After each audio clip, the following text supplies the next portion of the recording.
There we go. Good morning. How are you? Not too bad. How about yourself? Great. Great. Very Yeah, we good. have a little snow in the Sierra. Oh, nice. Very good. No. Yeah. Uh, You're in Cambridge? No, actually, I'm in well, southeastern Mass, so Yeah. south of Cambridge. Yep. No, Great. we're supposed to actually be getting more snow this Friday. Right. Yeah, I see that. Yeah. So I lived in Cambridge and then Boston for, I don't know, 10, 12 years. Oh, very good. Yeah. So You might know that I live in New Bedford. So like you live where? in New Bedford, so like New Bedford. Yep. southern Mass. Cool. Cool. Do you ever get up to like the White Mountains, New Hampshire and stuff? Oh, I used to. I haven't in a while. But Yeah. that area is gorgeous. I love it out there. So back in the day, fresh out of college, I worked for the Appalachian Mountain Club. And so I worked in Boston, but I also then would like go up to all the, huts and everything Mhm. in the, like on weekends and holidays and stuff. It was fantastic. Did you ever try to do a through hike? No, just, that's a real like time commitment. Yeah. And I never had, now I wish sort of that I'd done that, but I don't know, I hope my daughter will kind of have that kind of sense of adventure. Now I would welcome it. Of course, I have other things that kind of complicate my life, but now I'd kind of like to do, PCT, although the fire issues, I don't know how people do that with the fire issues, Yeah. Yeah. It's because, you could start and then how do you know you're not going to come into a catastrophic wildfire? exactly. Well, I have friends who live out in like the Colorado Rocky Mountain area, Yeah. and they were out close to where a lot of the wildfires were happening. And they were, here comes Jeremiah. And they were saying that, it would go from, just a small area to like miles wide in a matter of minutes. You're right. It's Exactly. crazy. Yeah, no, I've seen that firsthand. Yeah. Morning. Morning, Jeremiah. Oh, muted. Good morning. How's everybody doing? Not Great. too bad. Let me actually give John a quick call and just make sure he's still on time. Okay.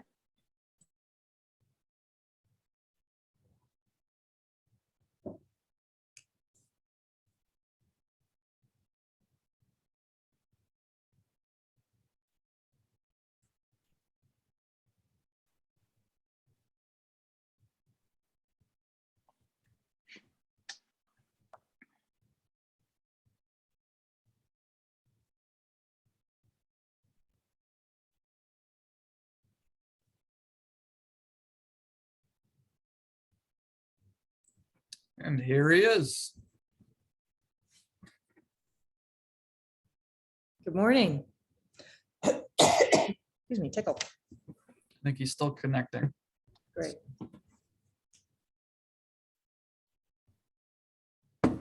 Nice to see you again, Val. And Hi hello, there. Jeremiah. Good morning, John. How are you? I'm very good. I'm very good. Good. Well, I'm glad we got together, and Jeremiah, congratulations on what you're doing. I don't know how much background you've had. I can go first if you like. Sure. And Go right. Yeah, I mean, I've read everybody's bios, and I had a chance to read the white paper. So, if you want to hit the wave tops, that'll be great. Hit the waves tops. Where does that language come from? Surfing? Sailing? No, different background. Okay. Anyway, to hit the wave tops, we are a new but growing alliance of people and projects involved in eco-restoration. Also scientists who are working on eco-climate interactions, which is understudied and frankly, the neglect of which is leading the whole climate crisis off the wrong cliff instead of a gentle retreat. And storytellers, filmmakers like John Liu and Zach Weiss of Water Stories, and Judith Schwartz, whose books, who may even have a chapter about your site. I don't think so. So storytellers, scientists, practitioners, all trying to advance the notion that ultimately the climate crisis can be traced to mishandling of land and water. And it can be reversed because restoring ecosystems not only sequesters vast amounts of carbon, but it stabilizes the climate, cools the planet, and nurtures its inhabitants, as we'd like to say, inhabitants including diverse species and humans who can now live off productive land instead of trying to scrape along on broken, dead, dry dirt. I became aware of your project before we started the Eco Restoration Alliance. I just loved the idea of one lone woman saying, I wonder what would happen if I put rocks in a creek. And I think it's sort of exemplary of the fact that this interpretation of the climate crisis and of the eco restoration opportunity is one that can and is going to have to involve lots and lots of people all over the planet. But if it does, we actually have something we can do about it fairly quickly. Mhm. So we are frankly now all, we got together in order to submit for the for Elon Musk's $100 million carbon removal X Prize, which we have written a submission for. We also wrote a $1 million lightweight application last week for the Earthshot Prize. Okay. But frankly, while we know that this is a $1 trillion enterprise, we are now in the stage where we used the X Prize to say, there's an amazing group of people who don't have an opportunity to talk to each other. Let's get them together. And now we are going through a process of figuring out, now that we're together and we appreciate what everyone else is doing, what are the synergies? What can we do to help support and advance our shared activities? And that's an ongoing discussion, but it's one that your project and you and Valerie and Val will all be really great contributors to, and I would hope be able to benefit from. Those are my wave tops. No, I appreciate that, John. Yeah, no, I think in my conversations with Valerie and Valaire, they gave me the background to y'all's previous conversation and kind of laid out the framework of what you guys are trying to accomplish. So yeah, I don't, the research that I've done, within the last week, I don't see any downsides at the moment for for CLO being a part of this discussion. It's a very strong example of some on the ground work that can be pointed to that has some tangible results, which I would argue in this conversation of climate change is really hard to pin down and is very nebulous.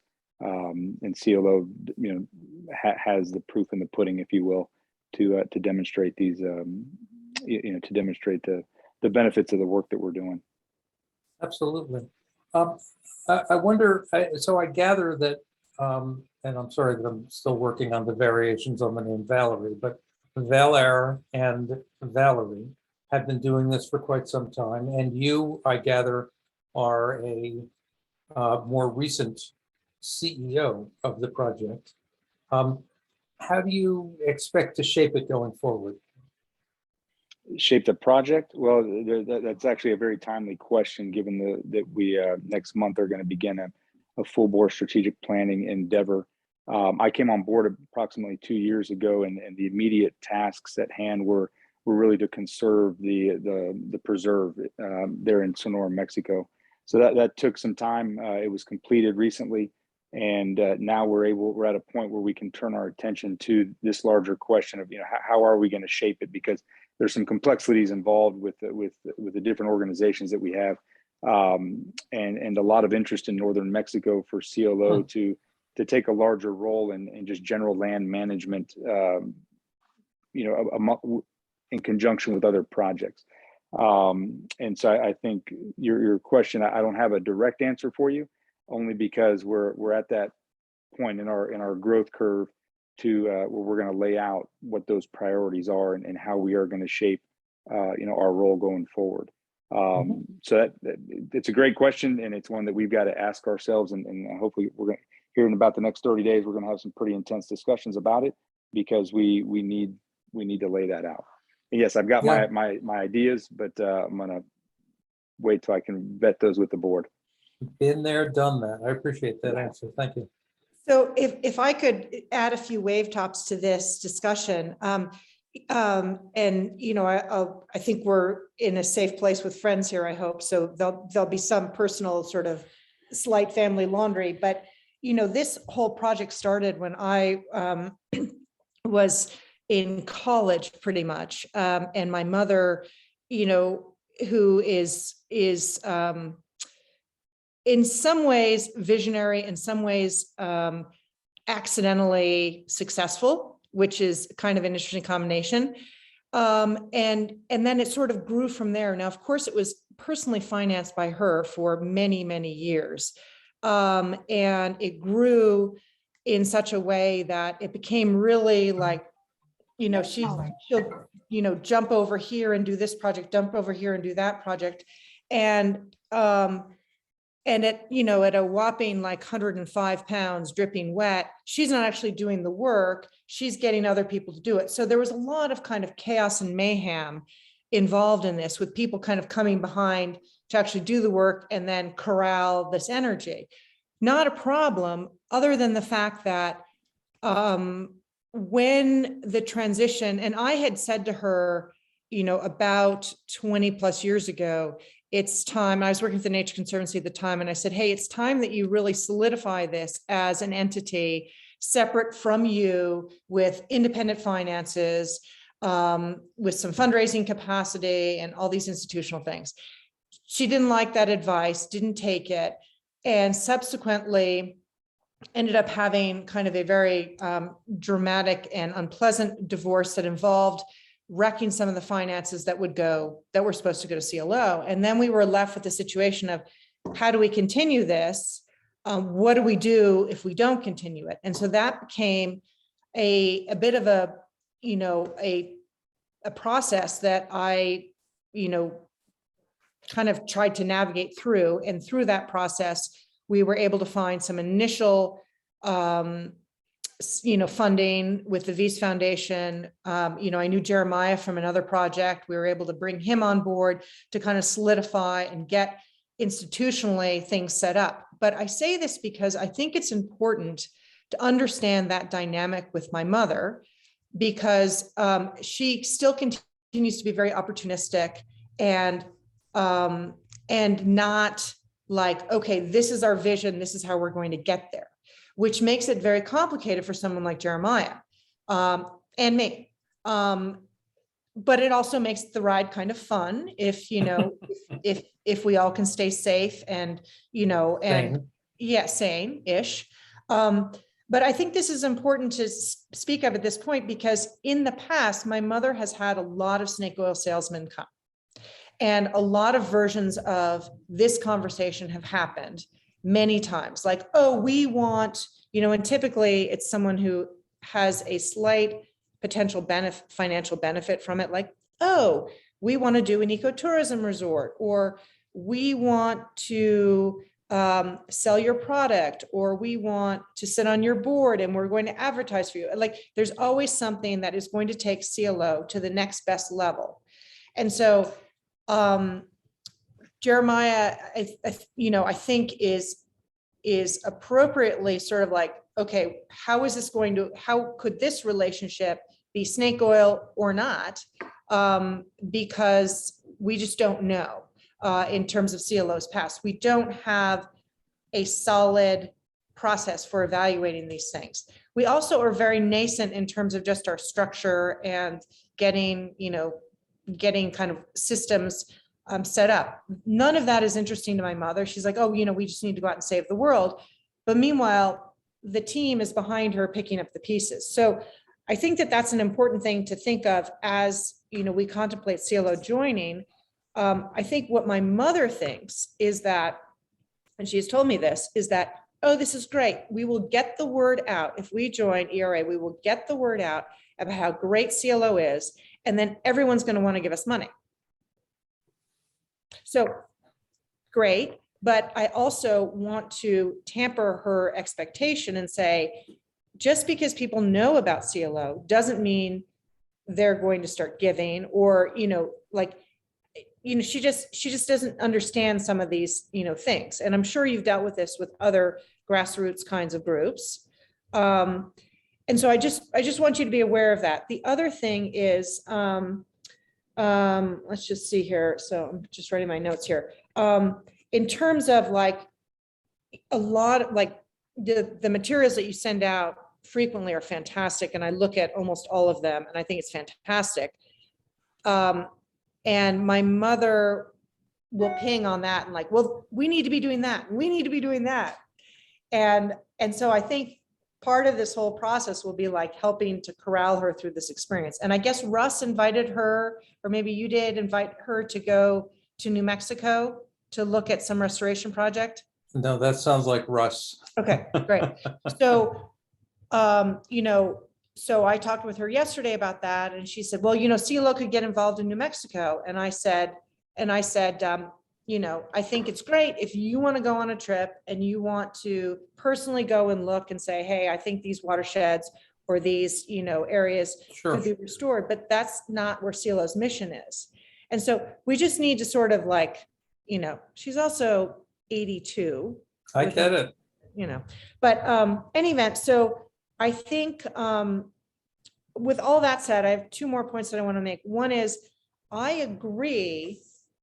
As I've said in our previous conversations, I very much agree with this concept. And I think CELO as a grassroots organization could benefit from being part of a larger alliance that would connect us with storytellers, with potentially funding sources, with all of these things that you're talking about. This network, I think, is fantastic because we are very lean. I mean, you're looking at, we have, two full-time staff, we have two full-time administrators and one, part-time administrator.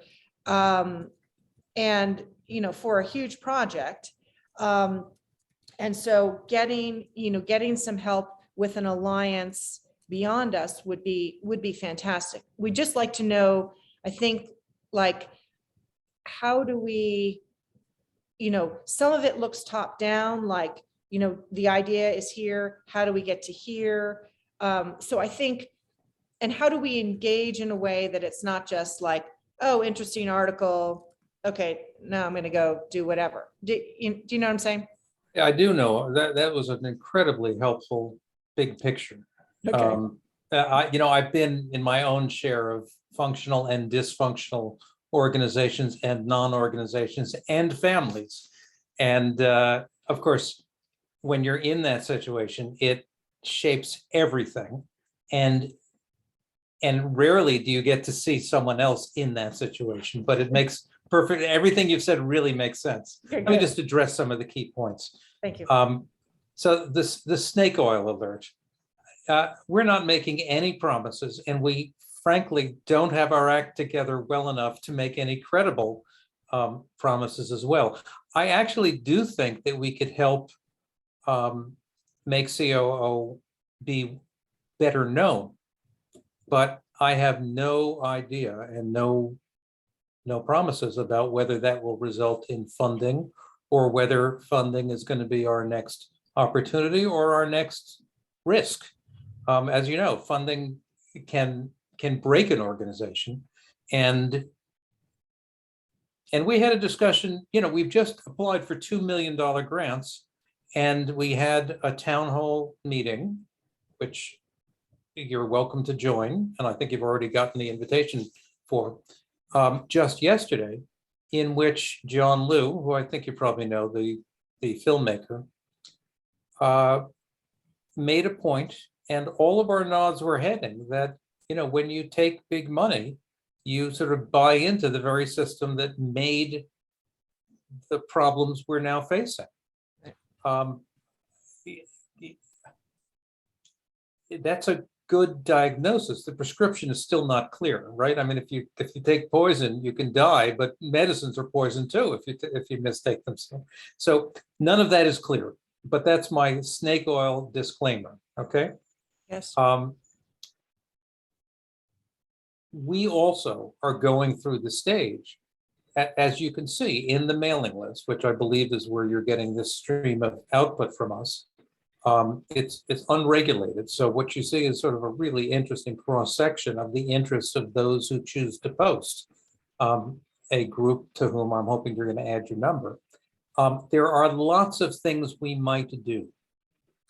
Which of them we do as an alliance versus which of them as we do as, if you will, ad hoc work groups who have found a particular project which is of shared interest, and which we simply spread around as bits of information or possible plans for individual members to pick up, is just not clear. We're in the process of trying to figure that out. But on this long list of possible initiatives, which is frankly the only way I know how to enumerate the kinds of things we are doing, one of them that ranks pretty high has to do with helping our members understand the ins and outs of carbon credits and carbon offsets, which is, I don't have to tell you, but is a potential way of funding many of these projects, and also a potential way of aiding and abetting the pollution of the planet. So I think we had that conversation in our last meeting, but we certainly are going to be looking at that collectively, because we all care about it, we're all interested in it, and we're all entangled with it, whether we participate or not. A second initiative, which is quite relevant, is that we've come to understand that the challenges of eco-restoration are a major issue, right? I mean, the irony is that anyone can do it. Anyone can let grass grow on their backyard or plant, permaculture or do these kinds of things. But in fact, there are zoning requirements and there are regulatory and permitting requirements. And they are especially acute, as Zach Weiss has told us, in regions like yours, where because water is so scarce, regulations have been put in place, but have been put in place based on a faulty understanding of the real issues. We have some of the world's greatest hydrologists and water management experts on our group. And on the one hand, we're trying to get their perspective out there, make it available to groups like yours, which are, dealing with water every day. And we're trying to think about whether policy advisories or white papers that you can hand to your local regulators and say, look, let's rethink these regulatory burdens so that we're actually promoting what we want to promote. It was a long riff. To boil that down, understanding the challenges that organizations like yours face, and then seeing what we can do to identify recurring obstacles and help alleviate them, is another example of an ERA activity that might be of benefit. Right. So I think I did manage to boil that down to a response to your to that issue. But again, we haven't figured out our own, quote, business model, if there is to be one. So so I can't even tell you where to send the check or why. And then how do you engage? Frankly, the way you engage right now is to say, we agree that something like this needs to be thought through, and it has to be thought through by a group of like-minded inquirers. We would like to be part of that group, and we don't mind being identified as a member of that group. And then we thrash it out together.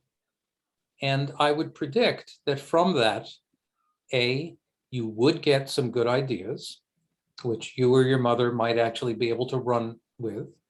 You might get some collaborators from within this interesting group of people who could give advice or make suggestions or help you with soil assessment or whatever else you come up with. There's a good chance that someone in our group knows someone who can help. So there's the networking ability.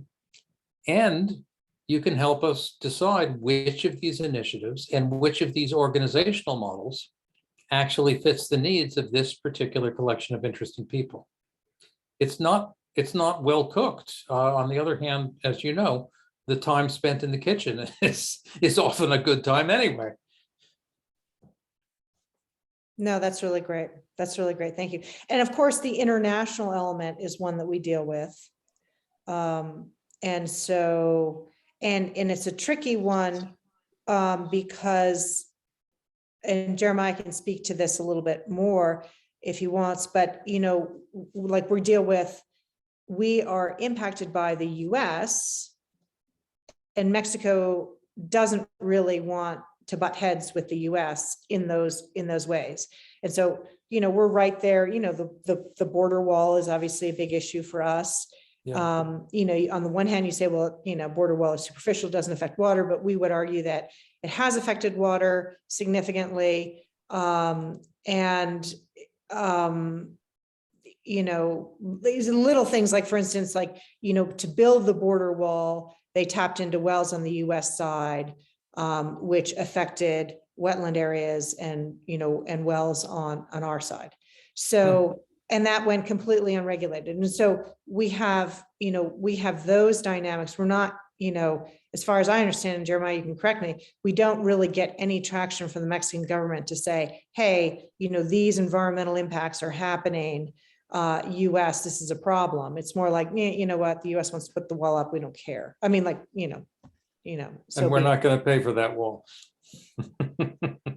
So, yeah, anyway, that's an issue. But like, for instance, we could potentially, you know, we could definitely use help around that. Like if you had policy people or you had, you know, people along those lines to help, you know, with like, you know, boundary stuff. We, you know, we have relationships with people on,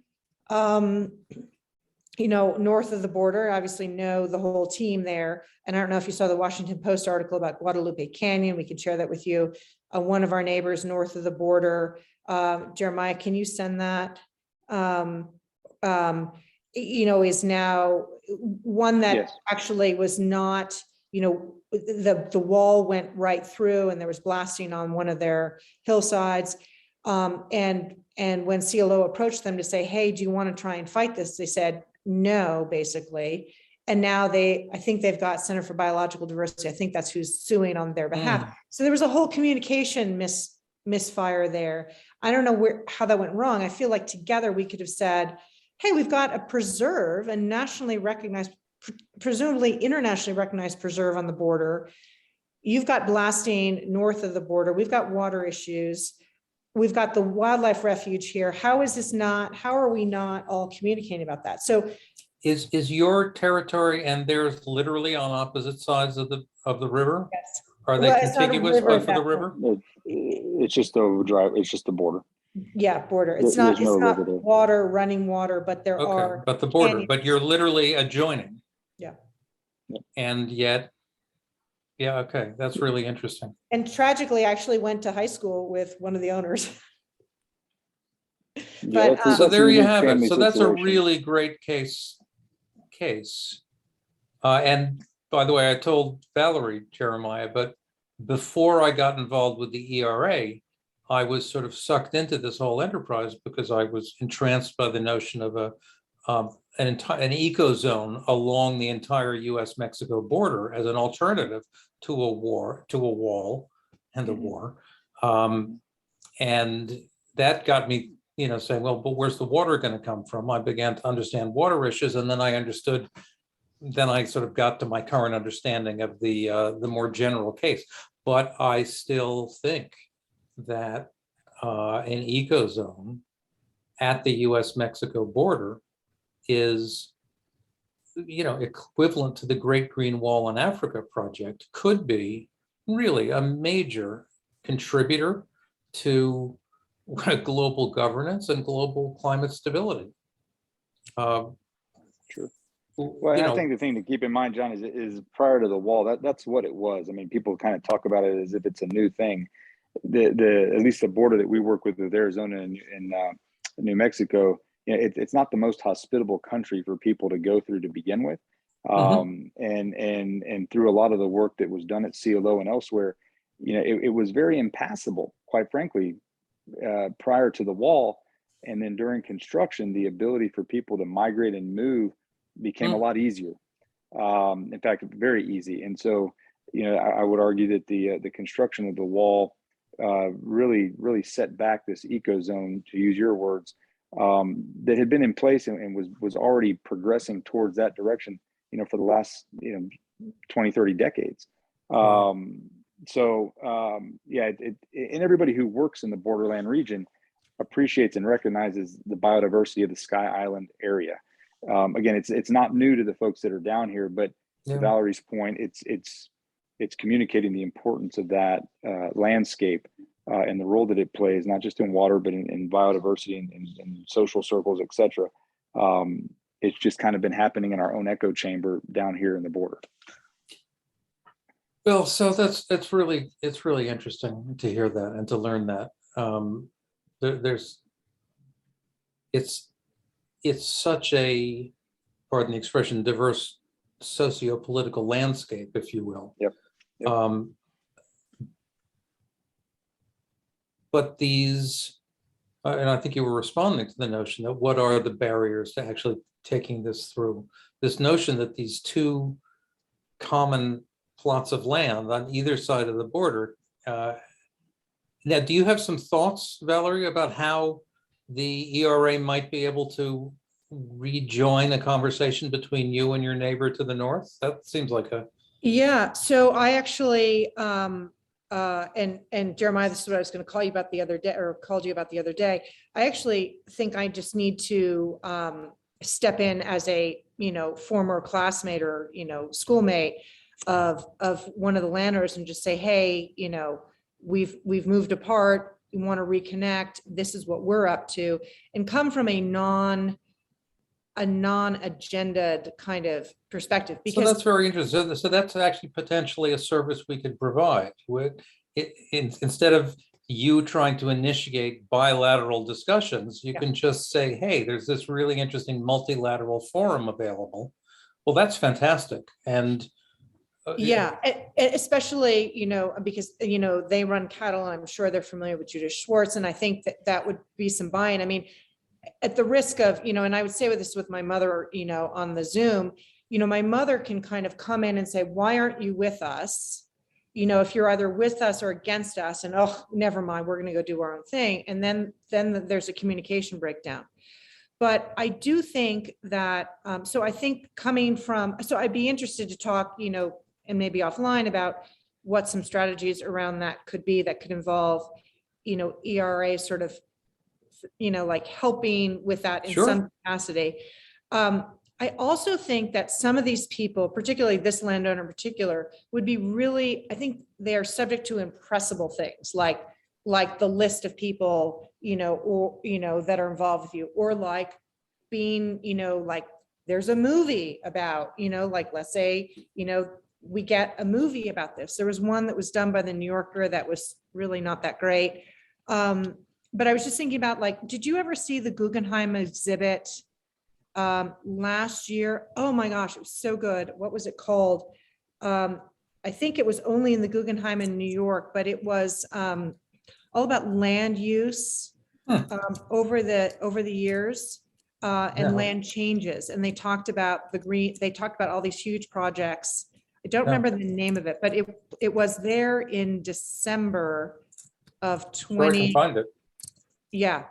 And part of what was so interesting about that was they talked about land use change from like pre-biblical times to like the future, and as you go up the Guggenheim, in New York, you're going on that slope and you have this feeling of advancement, but then things are also sort of deteriorating. But in that, they talked about like well-intended projects that went tragically wrong and how people are now picking up the pieces. And I see that with the wall. Like, okay, so the wall is a bad idea. How do we like springboard off of that bad idea and make it a great solution? in terms of not just geopolitically, but, ecologically and biodiversity and water, and Yeah. socioeconomically, the whole thing. So Sure. any event, I just feel like those are the kinds of things, I can spend a lot of time thinking about that. CLO doesn't have a great capacity to do that because we're literally like trying to keep the lights on and secure and keep our land safe and deal with all the management stuff. But that's a conversation I'd be really eager to have with people who want to have Well, it. Valerie, it's right. So I can say that you will find conversation partners in the ERA. Yeah. I can guarantee you at least one. And I had a conversation with the leader of the CCAM Eco Restoration Camp last week. This is one of the ecosystem restoration camps. It's in Egypt. They have actually a substantial self-sustaining community in the middle of the desert because they were able to tap into the world's largest aquifer. And in the course of writing the X Prize application, we came up with an interesting plan for a one-year program to replicate the whole damn village. They have the techniques, they've proven that it works. The idea was a one-year apprenticeship in the working farm, and then half of those people and half of the residents of CCAM moved to another farm and established another community along those lines. The point is, it's sort of a grand vision. And I said, so why haven't you done this? He says, listen, most of the people I talk to are keeping the lights on. They're wondering when to plow. And he's been quite liberated and electrified by being able to talk these plans through with others. So that actually I can promise is good people to have these kinds of conversations. And frankly, I'm promising little else because it's not clear. We're still in the point of figuring out what else we can do together. And it may simply be that we become a big table around which people can create all sorts of pickup projects of that sort. Yeah. So, I mean, that's the picture. I think actually you've gotten the gist. Now, I do also hear that your mother is a live wire, and I'm used to that. And I think that's probably what allowed her to do this amazing stuff that she did. I think we'll just deal with it as it comes. I mean, I will say, Valerie, you can involve her in our group meetings or not as you see fit. She might well. She's reading the emails that are coming in over the transom. And that is not at all disruptive.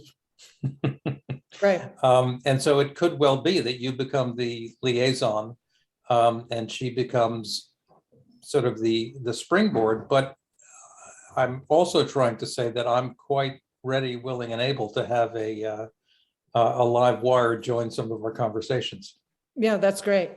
Do you have any connection with Center for Biological Diversity? I don't. When I was exploring the ecozone concept, I took myself on a Google Earth tour all the way up the border to Colorado, and I do remember coming across them and saying these ought to be good partners. But that's all I know. I am quite happy to reach out to them from the ERA, saying that you suggested it or not as you see fit. And maybe that's a way of you finding them there when you come on board yourself. Yeah, I mean, we kind of want to think that one through a little bit. So let me get back to you on how that, That's fine. because, and what about anyone from the Tompkins group? No, I should say that I have, there's a group called the Trans-Border Water Research Group. I will tell you the real name in a moment. Her name is Rosario, is the organizer.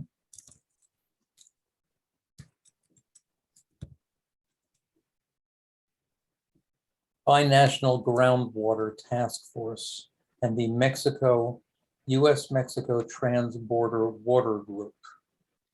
Cole, can you send that, please? I have that handy right Okay, perfect. here. I'm just going to forward you, Great, thank you. Valerie.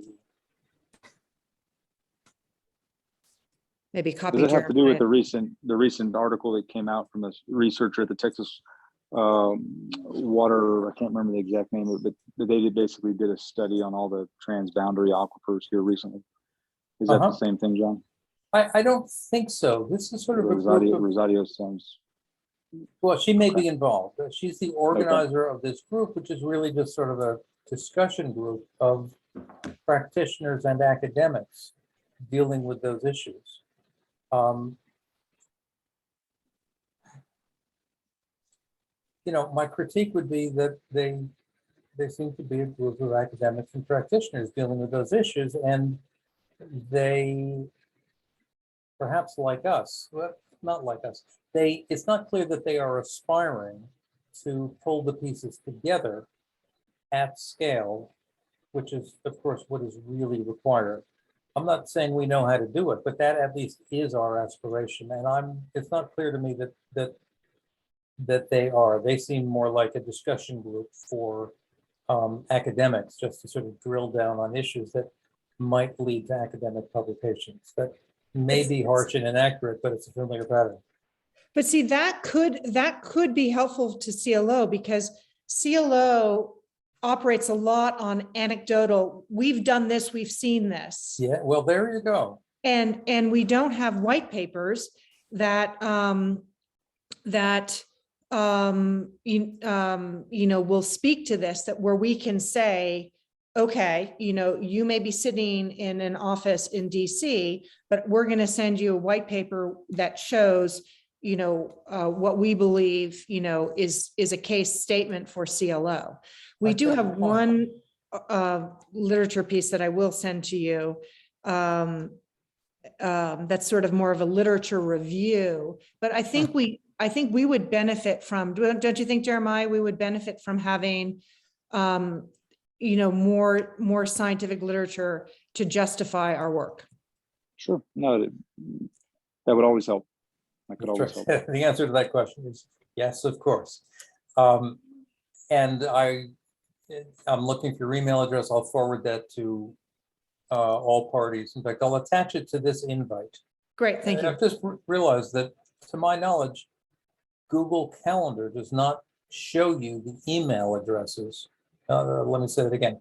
Zoom does not expose the email addresses of the people, but Google Calendar does. So that's how I will retrieve your email addresses as we induct you into the ranks of the ERA. Okay, I got it. Okay. I know. So Valerie, those are all really good. Yeah, we can do those things. Yeah. Just asking those questions, we can get you answers, and I guess that's part of what we're here for. So thank you. No, thank you. Okay. Yeah. John, as you guys, as this ERA develops, are you the de facto head? Is Cole, what is your loose leadership organization right now? I think you've nailed it. I am the de facto head. As I said earlier, yesterday we had a discussion about what is the vision and the goals that give us organizational coherence. We have shared understanding and shared values, but what is our collective mission? And this is a response to your question. I pointed out that organizational coherence can come from a strong and charismatic dictator, but we ain't going to do that. So I am the de facto head who is eagerly trying to find an alternative to having a single strong leader. Understood. Got it. No, I appreciate that. And I think, ultimately, and this was my takeaway looking through your website and materials and having my conversation with Valerie and Valera, and you've kind of, solidified my thought on that is, I'm all about expectation management and keeping the bar really low so that nobody gets too excited too quickly. We've obviously got our priorities. We're going to start talking in earnest about our strategic plan here in next month. But given that we are both kind of somewhat similarly situated in terms of a growth trajectory, then there's not too much expected of each party, right? That's really what I'm No, that's boiling it right. down That's to. right. For the X And- Prize, Yeah. there was one quid pro quo, and it's still there, but it's hardly relevant, which is that if we count you as members of the X Prize team, we get to count your acres and your carbon sequestration toward our X Prize carbon sequestration goals. How large that looms and who we really are remains to be seen. But that's the closest thing to a requirement that we have, except the notion that we don't currently have any secret members, but if we had to, we would. No secret handshakes yet. Okay. That's right. Good. Not yet, not yet. Well, and we're at the front end as well of evaluating a carbon sequestration project, carbon credit project, excuse me, with an organization called Bumitra out of California, but working internationally, and haven't signed on the dotted line just yet, but are working our way through the process, and so are starting to gather that data with respect to what we've stored in the past at least 4 to 5 years, and then what the potential projections are, on the land that we do manage. So it'll be interesting to see how that unfolds for us. That's great. Okay, so I like everything we've heard. I especially like the notion that COO and this, is it Guadalupe? Guadalupe Canyon, yeah. Guadalupe Guadalupe Ranch, Canyon yeah. Mhm. might both find themselves in the ERA and set the stage for a discussion of some sort of a micro collaboration or just meeting of the minds. That would be a step towards what has to happen, which is that we start thinking of these in terms of bioregions and opportunities, and geopolitical borders are not what makes the planet work, even though they seem to be driving an awful lot these days. Right. Yeah, no, I think that's gonna, I think that takes, it'll take some, slow and cautious footwork there, but I think Sure. that I'm eager to find a pathway through that. Right. So I'm not going to jump ahead of you, but Yeah. I do want to encourage you to Yeah. think that through. Valerie, I did want to ask you about your past or ongoing involvement with the Nature Conservancy. They're obviously on our radar, and yet we have not really reached out to them yet. Yeah. I worked with them in the past. What would you, so I was the director of the project in Merced County. We did about 60,000 acres of conservation work where the University of California was putting in their 10th campus. Got it. Vernal Got it. pool grasslands. It was a large, cattle area that stood to be converted to the new town and the campus. And we worked because the UC system didn't think that they would have to, worry about, CEQA or, anything like that. And so we came in and came up with an alternative, and it was an interesting project. I would say in general, I think the Nature Conservancy is very effective at communicating feel-good conservation stories to people who don't actually know anything about conservation. And I think that the reality is that, I'm now married to a 5th generation cattle rancher. We have a small regenerative cattle ranching operation on the east side of the Sierra. I know, the main 2 or 3 people that the Nature Conservancy used to lease their cattle operations to are probably the worst cattle people in the country, but they wore great hats and were good at meetings. And the Nature Conservancy, and they paid big bucks. The Nature Conservancy was getting money. And so they have these large, significantly, ecologically important ranches that they're trashing with their tenant. So I feel like they are great at greenwashing. I think they tell the story. I think they serve a role in in getting people who are buying granola to feel Mm. good about their purchase. And they Well, might they're get. also great. back. They have also been great at accruing real estate and dollars. Yes, they have. Uh, Yep. Yep. But I, And but they do not necessarily they do very little restoration work. And it is all about the transaction. I hear you. So I think Good to there's a know. role. But Okay.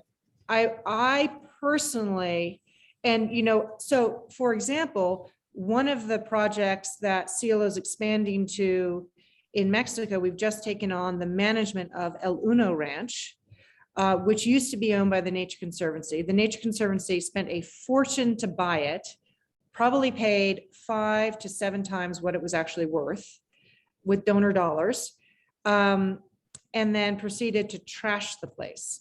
There are very few blades of grass on the entire place. It was in worse shape after the Nature Conservancy transitioned it to Fundo, which is the organization that we now manage it for. So I would say they are great at taking pictures and they are not great on the ground. There are some good individuals. I think there's some great individuals, and I think they're really good at mobilizing money. I heard it here first. That's a great sketch. I get it. They didn't trash the place on purpose. I guess you're just No. saying that they were incompetent as Yeah, land carriers. their skill set is doing transactions. Is identifying. So they're very good at eco-regional planning, saying, we want to protect this area, and they can do the science and the mapping, all of that, and get large funders excited about that, this whole package. And then they're good at coming in and executing the deal. And they have an excellent And that work is reputation, done. Yeah. and then their work is done and holding on to it. And to their credit, they've often said, we don't want to hold on to land, but they're not very well set up to manage it or to transition it. Well, that's really interesting. And I'm not ready to engage with them. I'm less ready now to engage with them than I was before. But in the long run, we have people who do know how to care for land, and we have increasingly people who want land to care for. So it could be that we could complement them by saying, okay, you acquire the land, Yeah. and we'll then work to make it actually work for the planet. Right. But that's just an example of the kind of possible initiative that comes up in these conversations, which we're going to have to put in a long list of possible initiatives as we eventually converge on a few defining initiatives, which will make it easier for us to say what we're really here for. Yeah. Yeah. All right, Yeah. good. Yeah. Any event, I mean, you asked, Cool. so I told you. I did. Thank you. That was great. Nicole and I have another call at Yeah. 11. Jeremiah, do you have any other issues you want to address? No, nothing at the moment, John. I appreciate both your and Cole's time, and Valerie for jumping on early this morning as well. And yeah, we can follow up later Okay. on terms of what the next steps will be. I think So, there's a little, is there a form that CLO needs to fill out? It's barely that formal, but Cole will send both of you the follow-up information, which will make you full-fledged members of the ERA. And As I long as I look get a forward to membership seeing you. card. Pardon me? Membership there's card. There's an initiative that wouldn't be difficult. That's sort of nice. It would be, right? It's actually a series of matching tattoos. It takes about 6 months. to get done. Ah. Wow. Fair enough. Listen, since we have a minute, I can't do the screen sharing. I was going to just show you. I've been playing around with logos lately, and I'm totally uncommitted to the notion that they are the right logos. You can screen share now. I just made you co-host. Thank you. I'm looking for the share button. Come on, close. There's the share button. Bonk. I'm just doing ad hoc focus groups with anyone who will give me a minute. Wow. Wow. That's cool. comments? Preferences?